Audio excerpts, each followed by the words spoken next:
Oke, selamat pagi semuanya. Nah, di sini saya akan coba sharing, pergerakan gold untuk, sampai di awal bulan depan. Nah, jika kita lihat pergerakannya tadi malam, kan itu di sini, mana itu? Nah, di sini, gold-nya di sini kan, tadi malam sebelum news. Nah, ketika news untuk USD negatif atau rapornya merah, dia naik naik naik naik naik naik naik naik naik naik naik terus. Secara teknikal memang area ini itu adalah minor support. Didukung dengan data dari fundamental yang menunjukkan USD itu melemah, jadi validlah untuk naik. Nah, kemudian setengah jam selanjutnya itu ada news lagi berkaitan dengan investor minyak di Amerika.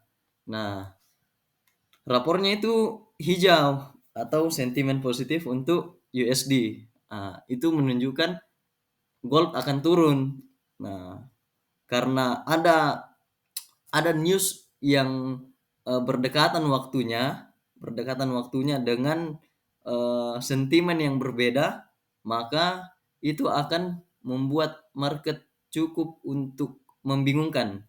Nah, jadi kita harus padukan dengan teknikal. Nah, secara teknikal dia akan rebound di sini 1780-an. Nah, sini 1780. Nah, ternyata dia sampai di resisten tertingginya di sini yang saya bikin.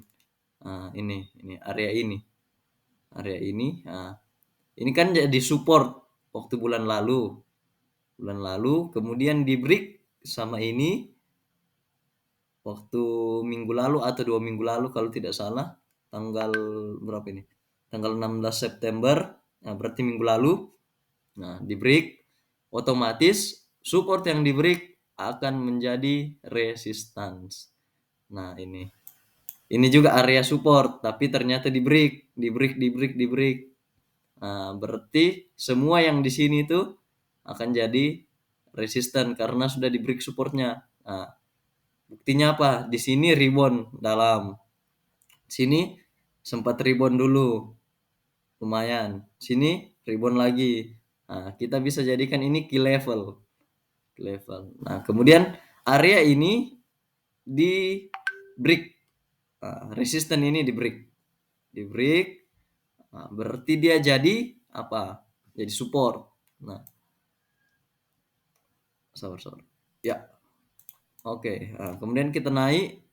Ini kan sudah jadi resisten karena di break. Nah, makanya dia langsung jeblos turun. Didukung lagi dengan analisa fundamental kita tadi malam, yaitu uh, investor minyak itu apa namanya? Beritanya positif, sentimennya positif. Membuat gold itu turun. Secara teknikal juga pasti akan turun kalau di sini. Karena di sini sangat banyak support. 1, 2, 3, 4, 5. Turun. Ini kan namanya key level. Nah, di key level itu biasanya selalu terjadi, wait, kenapa ini? USD. Oke. Nah, di key level itu, wait. Nah, ini di key level itu biasanya terjadi rebound yang cukup signifikan. Nah, dari sini dia kena ini key level karena kan ini resisten yang ditembus. Resisten yang ditembus akan menjadi support. Ini. Nah, ini ada wick sampai di sini. Oh, itu. Nah, ternyata ketika sudah di rebound, tren tetap lanjut ke bawah. Karena ada namanya fresh SNR. Jadi SNR yang belum disentuh sama sekali itu sangat bagus untuk kita OP reversal. Seperti itu. Nah, kemudian di break artinya ini akan jadi resisten lagi area ini, area ini. Makanya tadi saya bilang kita OP buy dulu. Kita OP buy karena mungkin dia akan ke sini.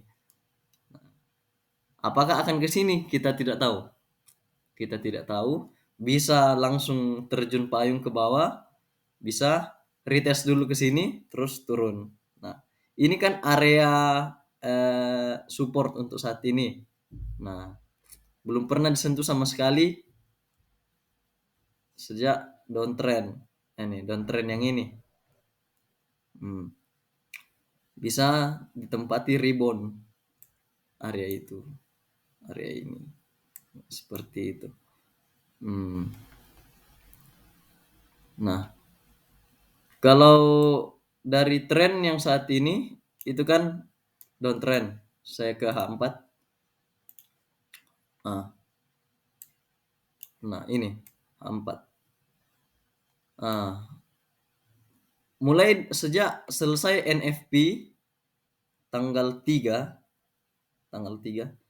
itu tren turun. Turun terus, turun dan saat ini masih turun. Karena ini tidak di break area ini. Resisten ini. Nah, tidak di break resisten ini dan itu juga merupakan trend line H4.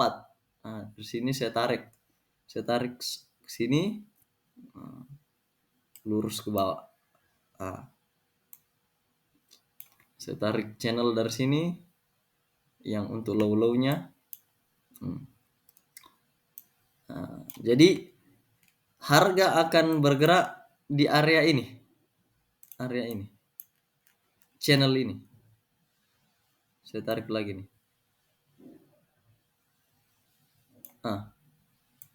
Tarik. Seperti itu. Ketika dia downtrend. Jadi perkiraan saya untuk sampai di akhir bulan dia akan turun ke sini. Dia akan turun. Karena downtrend itu akan merusak support. Membreak support.